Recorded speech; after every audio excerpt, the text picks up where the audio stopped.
I will fight to make sure every single African-American child in this country is fully included in the American dream.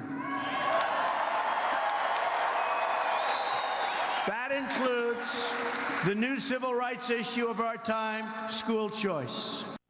That was Donald Trump in Roanoke, Virginia last month, calling school choice the civil rights issue of our time. And this election season, Massachusetts is ground zero in the fight for education reform, with voters deciding on November 8th whether to support a ballot initiative that would raise the cap on charter schools, adding as many as 12 new charters in the state each year. Campbell Brown is a former anchor for CNN and NBC News and co-founder of the education news site. The 74, yeah. That's right, for 74 million kids. All right, terrific. And this is not a great issues election, unfortunately, but it's a huge issue in Massachusetts, as you said. That's right, and reform is important for the country.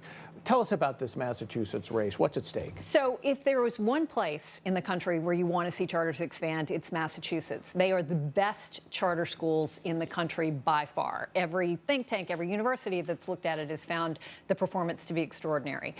Growth in reading scores among charter kids, 4 times those of traditional, 6 times in math of traditional students.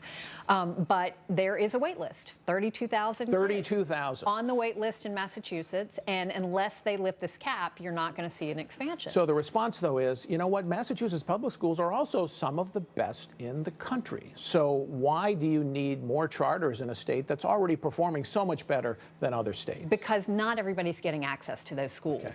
This cap would expand charters only in 9 out of 351 communities. And those 9 communities are where the poorest kids live, where the schools are failing.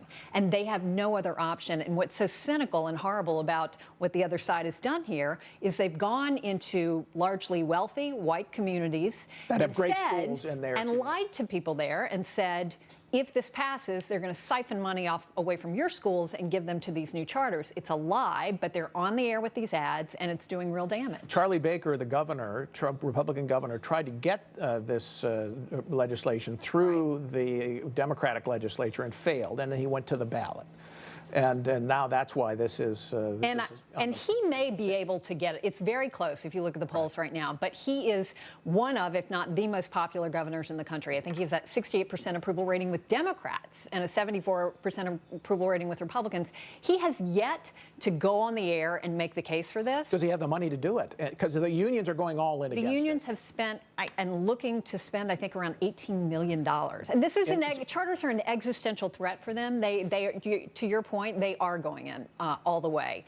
There's a big fundraising campaign to try to help Baker get this across the finish line. And the hope is people are just now tuning into the issue because there's been so much other noise in the campaign, and that if he can be out there these last few weeks, it'll make a difference. Are there safeguards in the referendum that would make sure that this point about siphoning off dollars from the public schools is not accurate? It's simply not true. Their charters are about 4% of the schools in Massachusetts. They get 4% of the money. If this passes and they lift the cap, it'll be 6.5% of the school funding. It's just a ridiculous argument, but it's effective. And by the way, charters are public schools. They are public schools. These aren't private schools. No. These aren't just for rich Harvard sons and daughters. These are kids just who need a public education like everybody else.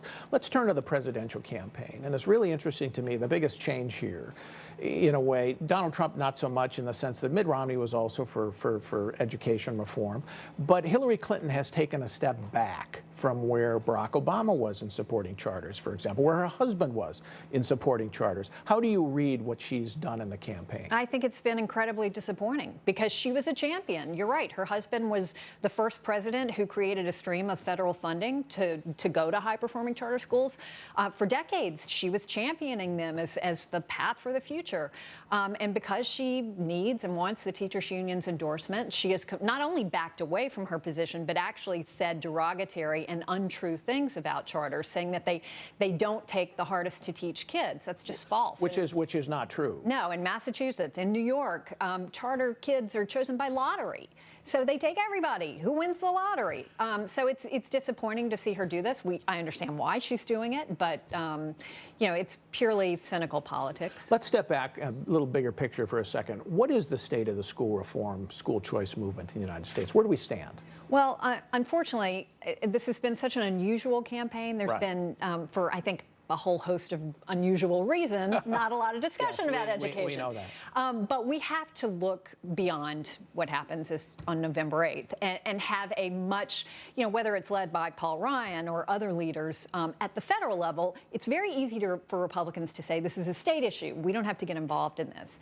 But I think at the federal level, if there is not someone leading a conversation in this country about what public education should look like, we are failing because of all the reasons you talk about. What's happening with automation and globalization, that's not going away. The jobs of the future are going to be radically different for our kids. We have to change the way we educate our kids in order to prepare them for that. And someone's got to lead that conversation. And we will continue with that conversation. Thank you, Campbell. We have to take one more break. When we come back, hits and misses of the week.